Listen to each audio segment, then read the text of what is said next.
The commander's nervousness had soon become evident.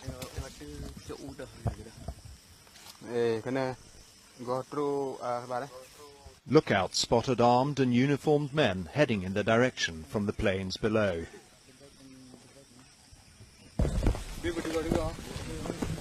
The fighters rallied to investigate. The commander had told me that his strategy for the past 2 years had simply been to avoid contact with the Indonesian army. Now that strategy was abandoned as he headed to intercept the intruders, ordering his men to approach the enemy in a pincer movement.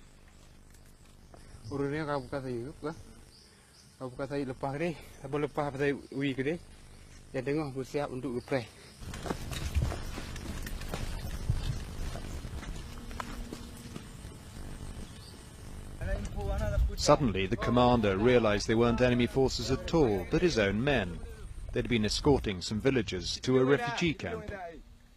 He was furious that they were returning later than ordered, and that they hadn't called him to say when they were arriving. What he didn't know was that their mobile phone batteries had run out.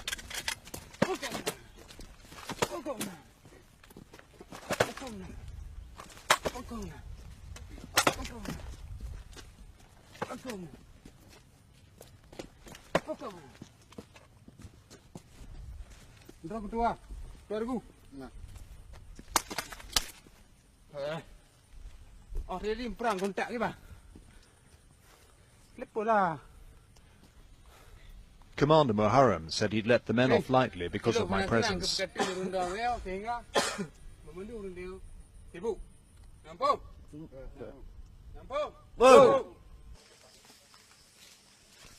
Back at the camp, his mobile phone was a constant interruption. Some calls were to coordinate body collections, others to fix aid deliveries to locals and food for his force.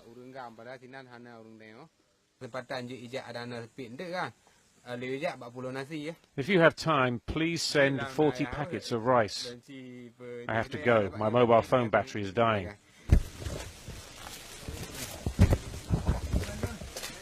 The proposed ceasefire would benefit GAM, not the Indonesian army. On the run for 2 years, the rebels need to regroup. They know the government's unlikely to allow that. At some point, they'll attack us again. We have learnt to expect this from our previous experiences.